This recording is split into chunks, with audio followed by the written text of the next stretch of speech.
আসসালামু আলাইকুম ওয়া রাহমাতুল্লাহি ওয়া বারাকাতুহু। রব্বে কারীমের দরবারে লাখ কোটি শুকর সুজুদ প্রকাশ করছি যে আলহামদুলিল্লাহ। দুরুদ ও সালাম পেশ করছি মানবতার মুক্তির দূত জনাবে মুহাম্মদুর রাসূলুল্লাহ সাল্লাল্লাহু আলাইহি সাল্লামের প্রতি। প্রিয় উপস্থিতি,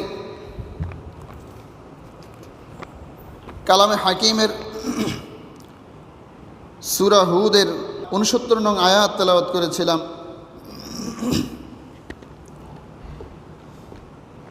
আমরা এর আগে হযরত ইব্রাহিম আলাইহিস সালামের পুত্র ইসমাঈল আলাইহিস সালামের ব্যাপারে আমরা বিস্তারিত জেনেছি। বিশেষ করে জিলহজ মাসগুলোতে আল্লাহ তাআলা যে তার নিয়ামতের আরেকটি ধারা চালু করেছিলেন হযরত ইব্রাহিম আলাইহিস সালামের আরেক পুত্র, কনিষ্ঠ পুত্র হযরত ইসহাক আলাইহিস সালামের মাধ্যমে। সেই বিষয়ে আজকে আমাদের আলোচনা, কিভাবে অসংখ্য নবী রাসূল সেই ধারা থেকে এসেছেন। ওমা তৌফিক ইল্লা বিল্লাহ। প্রিয় উপস্থিতি, ইব্রাহিম আলাইহিস সালাম দোয়া করেছিলেন রব্বি হাবলি মিনাস সালিহিন। ৮৬ বছর পর্যন্ত তিনি সন্তান হারা ছিলেন। একটা নেক সন্তানের জন্য দোয়া চেয়েছেন, সেটা হচ্ছে হযরত ইসমাঈল আলাইহিস সালামের প্রতি। তো সেই সন্তান যখন জন্ম নিল, আবার 14 বছর উপনীত হলো, এই সময়টাতে তাকে আবার কোরবানি দেওয়ার জন্য আল্লাহ তাআলা তাকে যে পরীক্ষায় ফেললেন, সেই পরীক্ষায় উত্তীর্ণ হওয়ার পর আল্লাহ তাআলা নিজ ইচ্ছায় খুশি হয়ে আরেকটা নিয়ামতের সুসংবাদ আল্লাহ তাআলা ইব্রাহিম আলাইহিস সালামের প্রতি পাঠালেন। সরাসরি ফেরেশতাদের মাধ্যমে আগাম বার্তা তিনি পাঠিয়ে দিলেন যে ইব্রাহিম, যে তুমি আরেকটি পুত্র সন্তান লাভ করবে। যেই সময় ইব্রাহিম আলাইহিস সালামের বয়স ছিল 100 বছর, আর হযরতে সারা আলাইহিস সালামের বয়স ছিল 90 বছর। কল্পনা করা যায় 90 বছরের বুড়ি আর 100 বছরের বুড়া, তাহলে সন্তান যদি আল্লাহ দিতে চায়, কেউ কি আটকে রাখতে পারে?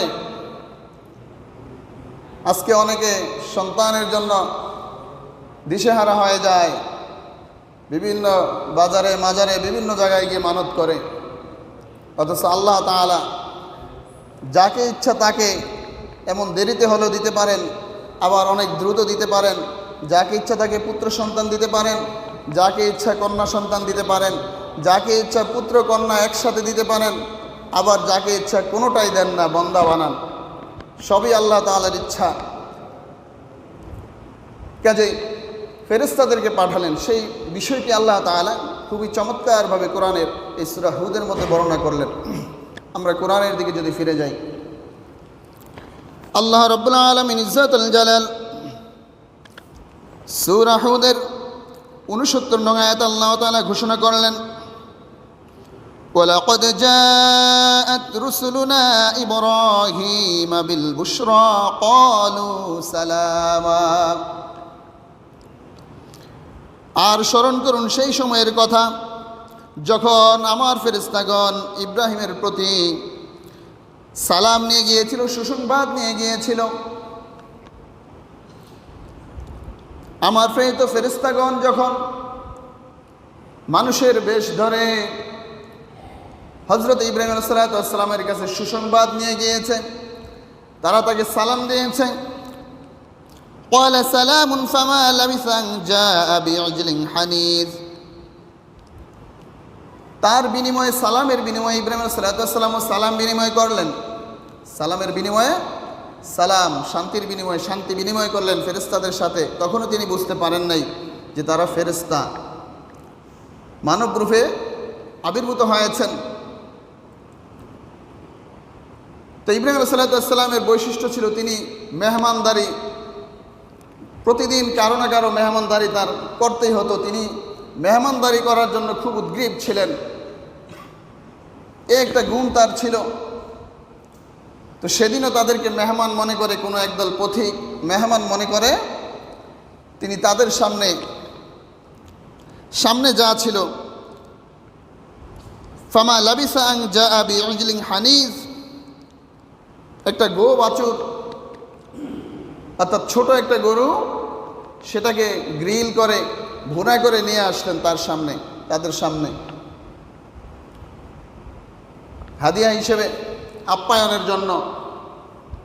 এখন ফেরেশতারা কি কোনো খাবারের, কোনো পানীয়, কোনো খাবার, কোনো কিছু গ্রহণ করতে পারে?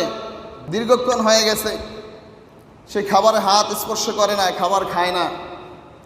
ইব্রাহিম আলাইহিস সালামের মনের মধ্যে একটু ভয় ঢুকে গিয়েছে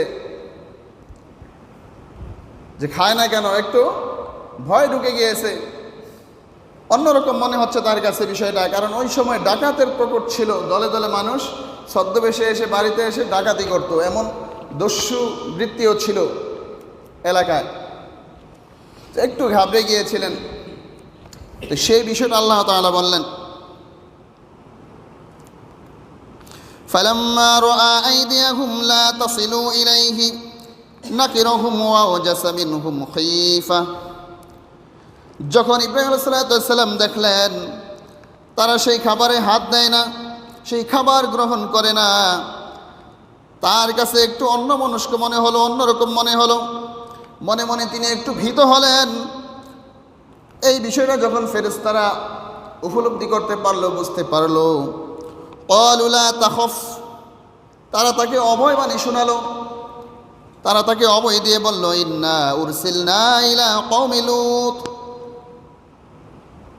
তারা বিষয়টা ব্যাখ্যা করলো যে আমরা আল্লাহ তাআলার কাছ থেকে প্রেরিত হয়েছি, কওমে লূতের কাছে আমরা যাব, লূতের কওমদেরকে ধ্বংস করা হবে, সেই ধ্বংসের বার্তাটি আমরা দিতে যাচ্ছিলাম। আর সাথে আল্লাহ তাআলা আমাদেরকে আপনাকে একটা সুসংবাদ দিয়ে যাওয়ার জন্য বলেছেন। হযরত ইব্রাহিম আলাইহিস সালাম তার বসতি ছিল হচ্ছে ফিলিস্তিনে, আর তার চাচাতো ভাই হযরতে লূত আলাইহিস সালামের বাসস্থান ছিল জর্ডানের যে মৃত সাগরের কাছে। তো সেই যাত্রাপথে ফেরেশতাগণ সুসংবাদটা হযরত ইব্রাহিম আলাইহিস সালামের যে পুত্র সন্তান হবে হযরত ইসহাক আলাইহিস সালাম, সেই সুসংবাদটা দেওয়ার জন্য এসেছেন যাত্রাপথে। সেই বিষয়টা অবলোকন করলেন এবং তাকে জানানো হলো, আমরাতুহু কাইমাতুন ফাদাহিকাত ফাবাশশারনাহা বিইসহাক ওয়া মিন ওয়ারাই ইসহাক ইয়াকুব। এরপর সুসংবাদ দিলেন ফেরেশতাগণ যে আপনার ঔরসে আরেকজন সন্তান আসবে, পুত্র সন্তান, যার নাম হবে ইসহাক, যেই নাম আল্লাহ তাআলা রেখে দিয়েছেন ইসহাক। কত সুন্দর নাম আল্লাহ তাআলা রেখে দিয়েছেন ইসহাক, যে তার নাম হবে ইসহাক। অতঃপর তার ঘরে আপনার আরেক নাতি আসবে যার নাম হবে ইয়াকুব। এই কথা শুনে ইব্রাহিম আলাইহিস সালামের স্ত্রী হযরত সারা আলাইহিস সালাম তিনি হাসি আটকে রাখতে পারেন নাই, একটু লজ্জায় কাঁচুমাচু ছিলেন। বয়স কত? 90 বছর। 90 বছরের বুড়ি যখন তাদেরকে এই সুসংবাদ দেওয়া হয় যে আপনার পুত্র সন্তান হবে, সেই সন্তানের ঘরে আপনার নাতিনাতকুর হবে, অনেক নবী রাসূল আগমন করবে সেখান থেকে, এমন সংবাদ দেওয়া হয়, তখন তার কাছে কেমন মনে হয়? তিনি একটু হেসে দিলেন। ফাদাহিকাত ফাবাশশারনাহু বিইসহাক, যখন এই সুসংবাদ শুনলেন তিনি হেসে দিলেন। ক্বালাত, এবং তিনি বলেই ফেললেন, ইয়া ওয়াইলাতা আলিদু আনা আজুজু হাযা বালি শাইখা। হযরত সারা আলাইহিস সালাম বললেন, কি আজীব বিষয় যে আমি সন্তান প্রসব করব, আমি একজন 90 বছরের বুড়ি এবং ওয়াহাযা বালি শাইখা, এবং ইব্রাহিম আলাইহিস সালাম অর্থাৎ আমার স্বামী 100 বছরের বয়সের বুড়া, এমন একজনকে সুসংবাদ দেওয়া হয়েছে সন্তানের। ইন্না হাযা লাশাইউন আজীব, এটা তো অনেক বড় তাজ্জুবের বিষয়, অনেক বড় আশ্চর্যের বিষয়, এটা তো অনেক বড় আশ্চর্য। ফেরেশতাগণ বললেন, ক্বালু আতাজাবিনা মিন আমরিল্লাহ রাহমাতুল্লাহি ওয়া বারাকাতুহু আলাইকুম আহলাল বাইত ইন্নাহু হামিদুম মাজিদ। ফেরেশতাগণ বললেন, আল্লাহ তাআলার সিদ্ধান্ত শুনে আপনি হাসতেছেন। আল্লাহ যেটা চেয়েছেন, যেটা ইচ্ছা করেছেন, সেই নির্দেশ শুনে আপনার আশ্চর্য মনে হয়। তবে শুনে রাখেন, আপনাদের পরিবারের প্রতি, নবী পরিবারের প্রতি, আহলে বাইত নবী পরিবারের প্রতি আল্লাহ তাআলার অসংখ্য রহমত, অসংখ্য বরকতপূর্ণ রয়েছে। এই কারণে আল্লাহ তাআলা আপনাকে এই সুসংবাদ দিয়েছেন, ইন্নাহু হামিদুম মাজিদ, নিশ্চয়ই তিনি অতি প্রশংসিত এবং তিনি সম্মানিত। তাহলে এখান থেকে শিক্ষার বিষয়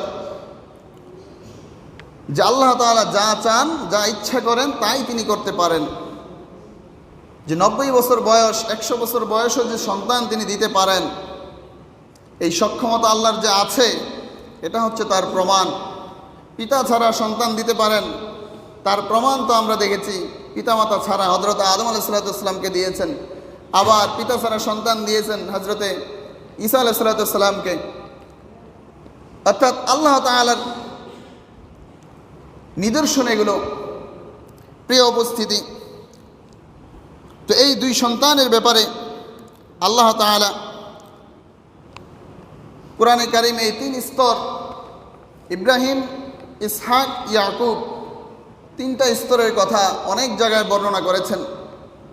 হাদিস শরীফে আল্লাহ রাসূল সাল্লাল্লাহু আলাইহি ওয়াসাল্লাম হযরত ইউসুফ আলাইহিস সালাম সহ এই 4 জনকে, 4টা স্তরকে কারিম ঘোষণা দিয়েছেন।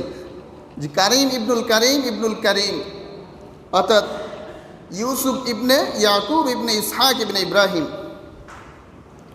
এই 4 স্তরের নবীদেরকে সম্মানিত হিসেবে আখ্যায়িত করেছেন আল্লাহ রাসূল সাল্লাল্লাহু আলাইহি ওয়াসাল্লাম। প্রিয় উপস্থিতি, এই ঘোষণা আল্লাহ তাআলা সূরা আম্বিয়ার 71 নং আয়াতে আল্লাহ তাআলা বলেছেন, ওয়াহাবনা লাহু ইসহাক, আর আমি তাকে একজন পুত্র সন্তান দিয়েছি যার নাম হচ্ছে ইসহাক, ওয়া ইয়াকুব, এবং তার সন্তান ছিল ইয়াকুব, নাফিলাতান, অতিরিক্ত হিসেবে, নফল। নাফিলাতান মানে কি? নফল থেকে নাফিলা, অতিরিক্ত। ইব্রাহিম আলাইহিস সালাম দোয়া করেছিলেন ইসমাইল আলাইহিস সালামের জন্য। সেই সন্তান দেওয়ার পর সেই সন্তানকে বিভিন্ন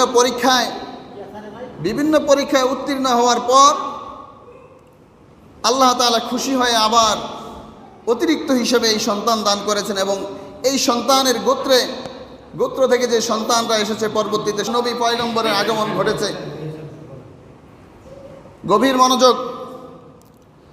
তো আল্লাহ তাআলা বললেন, ওয়াহাবনা লাহু ইসহাক ওয়া ইয়াকুবা নাফিলা ওয়া কুল্লান জাআলনা সালিহিন, তাদেরকে নেককার বান্দা হিসেবে আমি সৃষ্টি করেছি। ওয়া জাআলনাহুম আইম্মাতান ইয়াহদুন বিআমরিনা ওয়া আওহাইনা ইলাইহিম ফি'লাল খায়রাত, আর তাদেরকে জাতির জন্য নেতা হিসেবে তৈরি করেছি, লিডার বানিয়েছি তাদেরকে, হেদায়েতের লিডার। আমার নির্দেশ অনুসারে তারা মানুষের কাছে দ্বীনের দাওয়াত দিয়েছে, ইসলাম প্রতিষ্ঠা করেছে, হেদায়েতের দাওয়াত দিয়েছে মানুষের কাছে। ওয়াও হাইনা, আর তাদের কাছে আমি ওহী প্রেরণ করেছি, ইলাইহিম ফি'লাল খায়রাত, উত্তম কল্যাণ কাজ করার জন্য, ওয়া ইকামাস সালাত, নামাজ প্রতিষ্ঠার জন্য, ওয়া ইতা'আজ যাকাত, যাকাত প্রতিষ্ঠার জন্য, ওয়া কানু লানা আবিদিন, আর তারা ছিল আবেদ, একনিষ্ঠ গোলাম আমার, তারা আমার ইবাদত করত।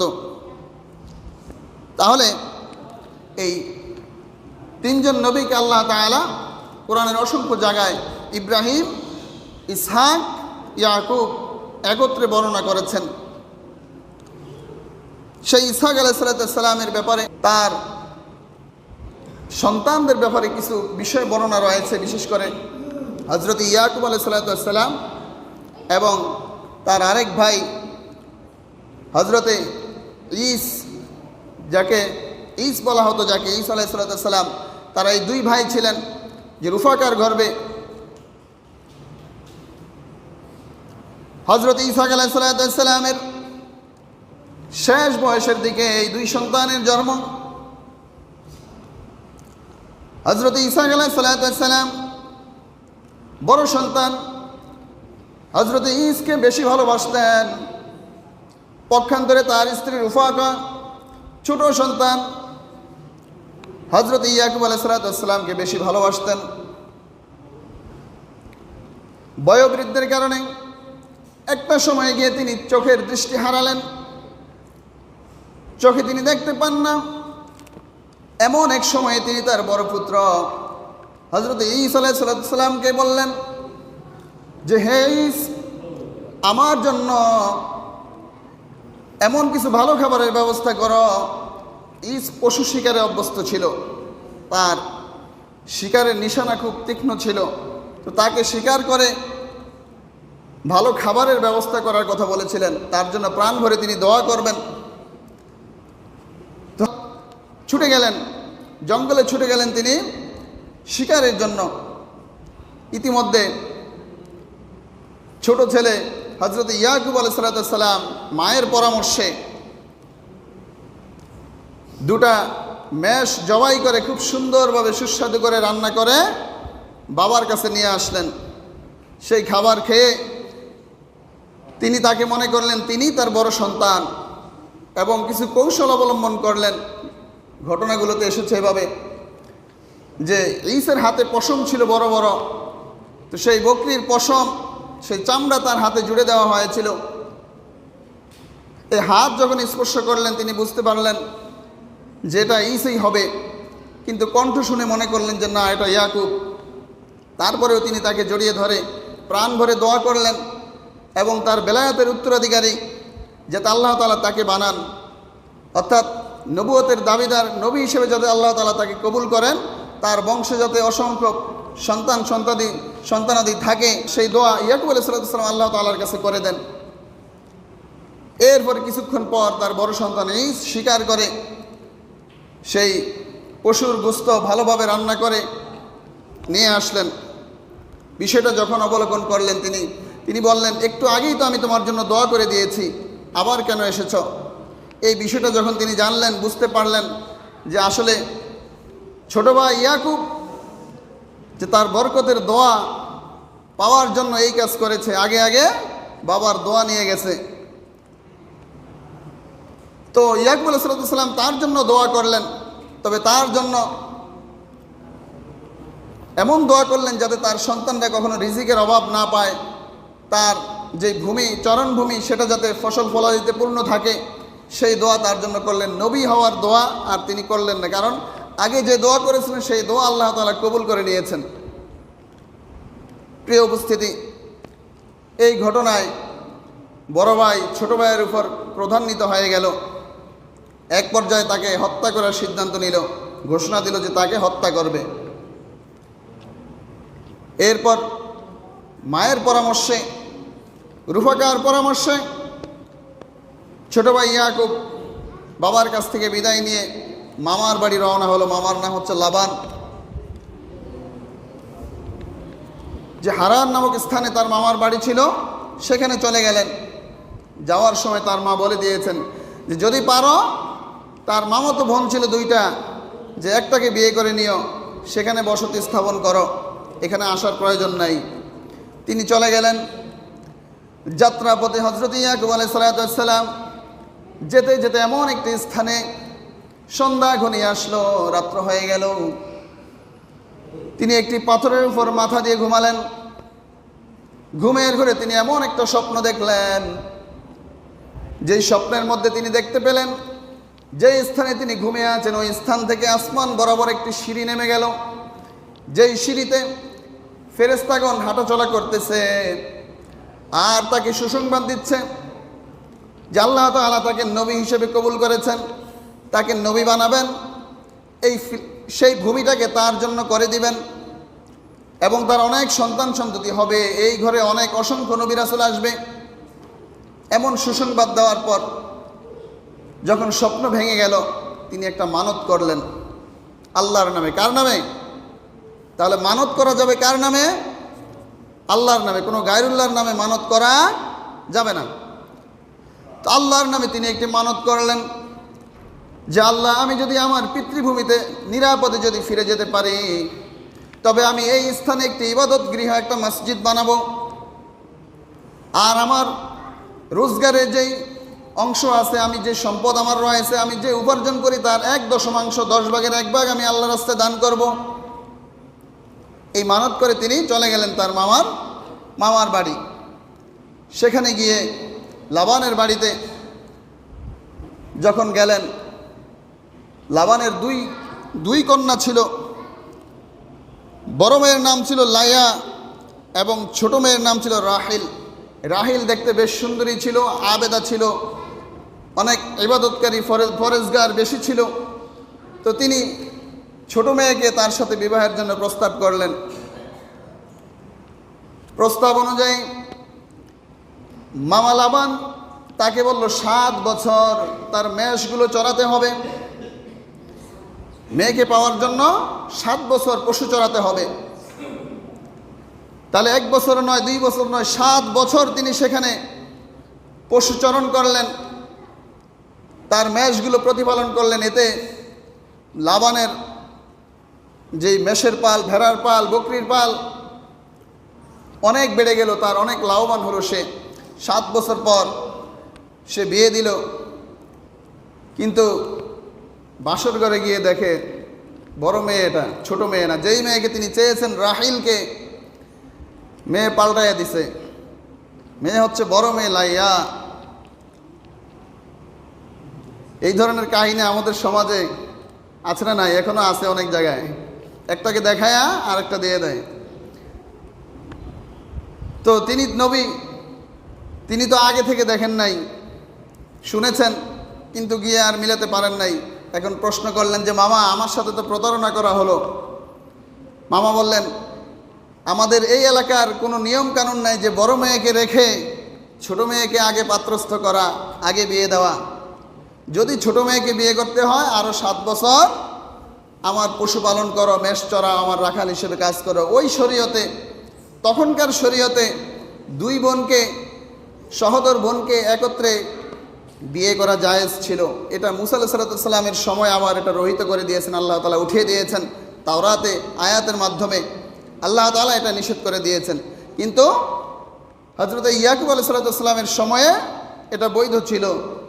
তো আবার 7 বছর, আরও 7 বছর তিনি মেষ পরিচালনা করলেন সেখানে। 7 বছর 14 বছর। 14 বছর পর তিনি তার ছোট মেয়ে রাহিলকে বিবাহ করলেন। ইতিমধ্যে যে 7 বছর এখানে সংসার করলেন, সেখানে তার 6টি পুত্র সন্তান জন্মগ্রহণ করেছে। কয়টি? 6টি পুত্র সন্তান জন্মগ্রহণ করেছে। আর দ্বিতীয় স্ত্রী ঘরে কোনো সন্তান জন্ম নেয় না। অনেক আবেদা, অনেক ইবাদত করতো আল্লাহ তাআলার, ফরেজগার ছিল রাহিল। তো রাহিল, তার সন্তান হয় না, সে তার দাসীকে, তার দাসীর নাম ছিল বালহা, এই দাসীকে তার কাছে সমর্পণ করলেন। দাসী প্রথা যেহেতু তখন বৈধ ছিল, সেই দাসীর ঘরে আবার 2 সন্তান ছিল। একজনের নাম ছিল দানি, আরেকজনের নাম ছিল নাইফাল। নাইফাল এই 2 সন্তান, পুত্র সন্তান জন্মগ্রহণ করেছে ইয়াকুব আলাইহিস সালামের। এটা দেখে বড় স্ত্রীও তার যে দাসী ছিল জুলফা, সেই জুলফাকে তার সাথে পাত্রস্থ করেন। সেখানেও তার 2 সন্তান হয়, ইয়াহুদা এবং আশির। এই 2 সন্তান সেখানে হয়। তাহলে 4 সন্তান হচ্ছে দাসীর ঘরে, 2 দাসীর ঘরে, আর 6 সন্তান হচ্ছে বড় স্ত্রীর ঘরে। মোট 10 ভাই। এরপর আল্লাহ তাআলা সন্তান দান করেন। এমন এক সন্তান দান করেন, আল্লাহ রাসূলের পরে পৃথিবীর ইতিহাসে সবচাইতে সুন্দর পুরুষ ছিলেন হযরত ইউসুফ আলাইহিস সালাম। সেই নবীকে প্রেরণ করলেন রাহিলের গর্ভে। তো রাহিলের গর্ভে সেই নবীকে প্রেরণ করলেন হযরত ইউসুফ আলাইহিস সালামকে। এরপর অনেক বছর পর আরেকটা ভাই, আরেকটা পুত্র সন্তান দিলেন, যার নাম হচ্ছে বিনিয়ামিন। প্রিয় উপস্থিতি, যেটা বলতেছিলাম, ইয়াকুব আলাইহিস সালাম সেখানে এই বসতি স্থাপন করলেন মোট 20 বছর। 20 বছর পর তার পুরো দলবল নিয়ে তিনি মামার কাছ থেকে বিদায় নিলেন। সাথে উপঢৌকন হিসেবে অনেক মেষের পাল, ভেড়ার পাল, অনেক কিছু তিনি পেলেন। বড় ভাই তার উপর রেগে আছে এই চিন্তা করে তার জন্য হাদিয়া হিসেবে তিনি নিয়ে গেলেন। যাত্রাপথে দলে দলে তিনি প্রেরণ করলেন সেই ভেড়ার পাল, মেষের পাল, এবং বলে দিলেন যে যখন দেখা হবে ঈসের সাথে বলে দিবে যে আপনার এক গোলাম, আপনার ছোট ভাই ইয়াকুব আপনার জন্য হাদিয়া হিসেবে এগুলো পাঠিয়েছে। যখন এই কথা তারা বলল, তখন তারা বলল সে তো আমার গোলাম নয়, সে আমার ছোট ভাই। এরপর যাওয়ার পর দুই ভাইয়ের মধ্যে মিল হয়ে গেল। হজরতে ইয়াকুব আলাইহিসসালাম সেখানে যাওয়ার পর এরপর তিনি তার যে প্রতিশ্রুতি ছিল আল্লাহ তাআলার সাথে তিনি মানত করেছিলেন, ওয়াদা করেছিলেন যে একটা ইবাদতখানা নির্মাণ করবেন। 200 ভেড়ার বিনিময়ে ওই স্থানটা তিনি কিনে নিলেন। ওই স্থানে একটি মসজিদ নির্মাণ করলেন। তার আগেও এই জায়গায় মসজিদ ছিল, কিন্তু কালের বিবর্তনে এটা নিশ্চিহ্ন হয়ে গেছে, মিশে গিয়েছে। এই কারণে আল্লাহ তাআলা তাকে এই স্বপ্ন দেখিয়েছিলেন। তো তিনি সেখানে মসজিদ নির্মাণ করলেন, যেটা বর্তমান নাম হচ্ছে বাইতুল মুকাদ্দাস, আল আকসা মসজিদ। ফিলিস্তিন জেরুজালেমের যে মধ্যবর্তী স্থানে অবস্থিত মুসলমানদের দ্বিতীয় কেবলা বাইতুল মুকাদ্দাস আল আকসা মসজিদ, এটা প্রতিষ্ঠা পায় এই হজরত ইয়াকুব আলাইহিসসালামের হাত ধরে। এবং তিনি তার মৃত্যুর পর 1000 বছর পর হজরত সুলাইমান আলাইহিসসালাম এটাকে জিন জাতির মাধ্যমে আরও বৃহৎভাবে এটাকে প্রতিষ্ঠা করেন। প্রিয় উপস্থিতি, তো যে কথা বলতেছিলাম, হজরত ইয়াকুব আলাইহিসসালাম বাইতুল মুকাদ্দাস প্রতিষ্ঠা করলেন এবং এই প্রতিষ্ঠার মাধ্যমে তিনি আল্লাহ তাআলার সাথে যে কৃত ওয়াদা তিনি করেছিলেন সেই ওয়াদা তিনি পূর্ণ করলেন। তো আল্লাহ রাব্বুল আলামিন ইজ্জতুল জালাল তার মাধ্যমে পরবর্তীতে অসংখ্য নবী রাসূল প্রেরণ করেছেন। ইয়াকুব আলাইহিসসালাম থেকে আমাদের শিক্ষার বিষয় হচ্ছে, 1 নম্বর হচ্ছে ওয়াদা দিলে ওয়াদা রাখতে হবে, ওয়াদার বরখেলাপ করা যাবে না, প্রতিশ্রুতি রক্ষা করা। 2 নং শিক্ষা হচ্ছে সন্তানদেরকে তিনি সবসময় নসিহতের উপরে রাখতেন। আজকের যুগে আমরা সন্তানদের নসিহত করি না, ভালো উপদেশ দেই না, সন্তান বিপদে চলে যায়, আমরা কেয়ার করি না একটু। এই সন্তান যখন জাহান্নামে যাবে সে তখন একা যাবে না, আপনাকেও সাথে নিয়ে যাবে। কারণ আপনি প্রতিবাদ করেননি তার অন্যায় কাজে, তাকে কোনোদিন নসিহত করেন নাই, তাকে বুঝান নাই কোনটা ভালো কোনটা মন্দ। তো হজরতে ইয়াকুব আলাইহিসসালাম তার সন্তানদেরকে বারবার নসিহত করতেন, তওবা করার কথা বলতেন, কোনো পাপ করলে সাথে সাথে তাদেরকে নসিহতের কথা বলতেন। তাহলে আমাদের শিক্ষা হচ্ছে আমরা সন্তানদেরকে নসিহত করব। প্রিয় উপস্থিতি, হজরত ইয়াকুব আলাইহিসসালামের জীবনী থেকে আমরা 3 নং শিক্ষা হচ্ছে আমাদের যে কোনো যত বড় বিপদে আসুক না কেন, সকল বিপদে আমরা সবরে জামেল, ধৈর্য ধারণ করব। এত অসংখ্য বিপদ তার এসেছে, নিজ প্রিয় সন্তানকে দূরে রেখেছে ভাইয়েরা ষড়যন্ত্র করে, বিভিন্নভাবে তিনি এভাবে কষ্ট পেয়েছেন, কিন্তু ধৈর্যহারা হন নাই। সবরুন জামিল, ফসবরুন জামিল, এই শব্দটা তার থেকে এসেছে। আল্লাহ তাআলা এটা কোট করে দিয়েছেন কোরআনে, যে উত্তম ধৈর্য ধারণকারী। তাহলে যত বিপদ আসুক না কেন ভেঙে পড়া যাবে, আশাহত হওয়া যাবে। লা তাকনাতু মির রাহমাতিল্লাহ, আল্লাহর রহমত থেকে কখনো নিরাশ হওয়া যাবে না, ধৈর্য ধারণ করতে হবে। কষ্টের সাথে কি রয়েছে? স্বস্তি রয়েছে। ফাইন্না মাল উসরি ইউসরা, এই যে ধৈর্য ধারণ, এই ধৈর্য ধারণ আমাদেরকে শিক্ষা দিয়েছে হজরত ইয়াকুব আলাইহিসসালাম। প্রিয় উপস্থিতি, 4 নং শিক্ষা হচ্ছে যে কোনো বিপদের পূর্ব মুহূর্তে আল্লাহ তাআলাকে স্মরণ করা। কি করা? আমরা বিপদে পড়লে, কোনো একটা বিপদ পড়ছে, আমাদের বর্তমান ডিজিটাল যুগের মানুষ ফেসবুকে স্ট্যাটাস দেয়, খুব বিপদে আছে, একটা অ্যাক্সিডেন্ট হয়েছে, বিপদে আছে, কোনো একটা সমস্যা আছে, ফেসবুকে স্ট্যাটাস দেয়। ফেসবুক কি আপনাকে বিপদ থেকে উদ্ধার করবে? বিপদ থেকে উদ্ধার করতে পারেন একমাত্র তিনি কে? আল্লাহ তাআলা ওই বিপদের সময়ে বান্দা আল্লাহকে স্মরণ করে কিনা এটা আল্লাহ তাআলা খুব ভালোভাবে অবলোকন করেন। কারণ বিপদটা দিয়েছেন কে? আল্লাহ তাআলা, আপনাকে পরীক্ষা করার জন্য যে ওই মুহূর্তে আপনি কতটা ধৈর্য ধারণ করেছেন, কতটুকু আল্লাহ তাআলাকে আপনি স্মরণ করেছেন। সাথে সাথে আপনি যে কোনো বিপদ আসবে সাথে সাথে আল্লাহকে স্মরণ করবেন, আল্লাহকে স্মরণ করবেন। 5 নং শিক্ষা হচ্ছে তার কাছ থেকে হযরত ইয়াকুব আলাইহিস সালাম সর্ব অবস্থায় তাওয়াক্কালতু আলাল্লাহ, আলাইহি তাওয়াক্কালতু আলাইহি ফালিয়াতাওয়াক্কালিল মুতাওয়াক্কিলুন, অর্থাৎ সকল অবস্থায় তিনি তাওয়াক্কুল করতেন কার উপর? আল্লাহ তাআলার উপর। কোনো বিপদে তিনি আশাহত হন নাই, ভেঙে পড়েন নাই, ধৈর্য ধারণ করেছেন। কান্না করতে করতে অন্ধ হয়ে গিয়েছিলেন, এরপরও তিনি ধৈর্য হারা হন নাই, কারো কাছে নিজের কষ্টের কথা বলেন নাই, বলেছেন একমাত্র কার কাছে? আল্লাহ তাআলার কাছে। প্রিয় উপস্থিতি, আসুন হযরত ইয়াকুব আলাইহিস সালামের এই বাস্তবিক জীবনের এই শিক্ষাগুলো আমরা আমাদের বাস্তব জীবনে ধারণ করি এবং সে অনুযায়ী আমাদের জীবন পরিচালনা করি।